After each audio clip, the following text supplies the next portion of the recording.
In the shadow of the 1893 Chicago World's Fair, an event designed to dazzle the world with America's progress, something far more sinister was rising just a few blocks away.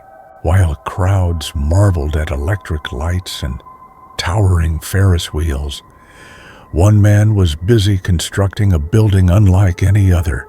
From the outside, it looked like a hotel, but on the inside, it was a maze. Rumors spread quickly. The press called it the Murder Castle. Stories of trapdoors, secret torture chambers, and basement crematoriums captivated the public. Most of it wasn't true, but the man behind the myth, he was more terrifying than the fiction.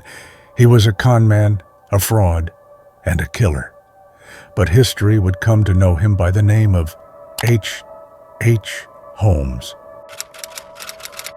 H. Holmes was born as Herman Webster Mudgett on May 16, 1861, in the quiet town of Gilmanton, New Hampshire, the third child of Levi Mudgett and Theodate Page Price, who were descendants of the first English settlers in the region. To neighbors, the Mudgetts were a respectable Methodist family. But behind closed doors, Levi was a heavy drinker with a violent hand. Holmes would later say that he grew up in fear, but also in fascination. He was a strange child, brilliant, reserved, and cold. Bullied at school for his intelligence, he once recalled an incident that changed everything. His classmates forced him to stand face to face with a human skeleton. At first he was terrified, later simply captivated. At 16, he graduated with honors from Gilmanton Academy. He briefly attended Phillips Exeter, then enrolled at the University of Vermont, only to transfer a year later to the University of Michigan Medical School. There he studied anatomy, not with curiosity, but calculation. Holmes apprenticed under Professor William James Herdman, the school's chief anatomist. Together, they were rumored to dabble in grave robbing, supplying the anatomy lab with fresh cadavers. Later, he would call himself a fraud, but not a killer. But even then, the lines of his moral compass were already blurring. By 1884, he had a medical degree, and by 1886, he had a new name, Dr. Henry Howard Holmes. He was tall, well-dressed, and unnervingly charming. And then, it all led to When Chicago Was Calling, a city booming with opportunity. In August 1886, Herman Mudgett arrived in Chicago with a new name, H. Holmes, and a head full of schemes. He charmed his way into a job at a drugstore on the corner of South Wallace Avenue and West 63rd Street in the Inglewood neighborhood. Being hard-working, polite, and persuasive, he quickly became the store's new owner. And then he bought the empty lot across the street. In 1887, Holmes began construction on a 2-story building, but no one knew the full truth. Holmes hired and fired contractors frequently, preventing anyone from understanding the building's full layout. By 1892, a 3rd floor was added, allegedly to accommodate the expected flood of fairgoers. But in reality, that floor remained unfinished and mostly unused. Still, the stories spread. The building was said to be a maze of over 100 rooms, with staircases leading nowhere, doors opening into brick walls, and windowless chambers. And this was how the infamous Murder Castle, as dubbed by the Yellow Press, came into being. But the truth, while less cinematic, was still disturbing. The so-called castle did contain hidden rooms, but not for victims. Holmes used them to hide furniture purchased on credit, then resold without ever paying a cent. There's no credible evidence that tourists from the World's Fair were lured and killed there, but Holmes did kill, and he admitted to it. In his later confession, Holmes described using chloroform, lighting gas, starvation, and even airtight vaults to murder. So, was the murder castle real? Yes, but not as the stories claimed, because Holmes didn't need trapdoors and gas chambers to kill. All he needed was your trust. Holmes preyed on young women, especially those who came to Chicago during the 1893 World's Fair. One of the earliest was Julia Smythe, a 31-year-old woman trapped in an unhappy marriage to Dr. Lawrence Connor. Holmes hired her to work in his jewelry counter and also began an affair. When her husband found out, he left. Julia stayed behind with her 5-year-old daughter, Pearl. On Christmas Eve, 1891, both vanished. During excavations of Holmes's basement, a partial child skeleton around Pearl's age was found. Her father would later testify at Holmes's trial. Next came Emmeline Tigrand, a 23-year-old secretary. By December 1892, after 6 months of working in his building, she vanished. Her skeleton, articulated and cleaned, was later found with the help of an accomplice who admitted to preparing bodies for Holmes. But none of Holmes's crimes shocked the world like the Pitezel case. Benjamin Pitezel was Holmes's right-hand man, a carpenter with a criminal streak and 5 children. Together, they schemed an insurance fraud. Pitezel would fake his death, and Holmes would collect the payout. But Holmes had other plans. On September 4th, 1894, in Philadelphia, Holmes knocked Pitezel unconscious with chloroform, then set his body on fire using a benzene. He then convinced Carrie Pitezel, the grieving widow, that her husband was still alive, just in hiding. She believed him and even let him take 3 of their children, Alice, aged 13, Nellie, aged 9, and 7-year-old Howard. What followed was a horror show that spanned half a continent.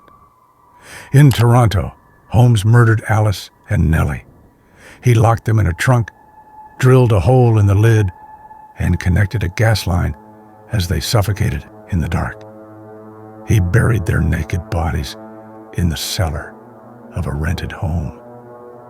Detective Frank Geyer, the man tasked with finding the children, wrote, "The deeper we dug, the more horrible the odor became. And then we found the bone of a child's forearm." Geyer continued the trail to Indianapolis, where Holmes had taken young Howard. There, Holmes had visited a pharmacy to buy drugs and a repair shop to sharpen knives. Howard's remains, his teeth and bones, were found in the chimney of Holmes's rental home. But in the fall of 1894, his luck ran out. It was the Pitezel case that finally caught up with him. While trying to collect the insurance payout from Benjamin Pitezel's murder, Holmes had attracted the attention of the Pinkerton National Detective Agency. They followed his trail across state lines, watching as he traveled with the dead man's children, claiming their father was alive and hiding in London. But on November 17th, 1894, the chase ended in Boston. Holmes was arrested, not for murder, but on a warrant for horse theft in Texas. It was enough to hold on to him. By then, authorities feared he was planning to flee the country with his unsuspecting third wife. But once in custody, the truth began to unravel. Investigators connected him to 3 missing children and 1 charred body in Philadelphia. Then came the real horror. In July 1895, after the bodies of Alice and Nellie Pitezel were found in Toronto, police turned their eyes to Holmes's 3-story building in Englewood, Chicago, now infamously dubbed the Murder Castle. What they found was chilling, but inconclusive. There were human bones, possibly those of Julia Connor or her daughter, Pearl, but it wasn't enough to convict him in Chicago. Instead, authorities brought him to trial in Philadelphia, where the case of Benjamin Pitezel's murder was airtight. In October 1895, Holmes stood trial.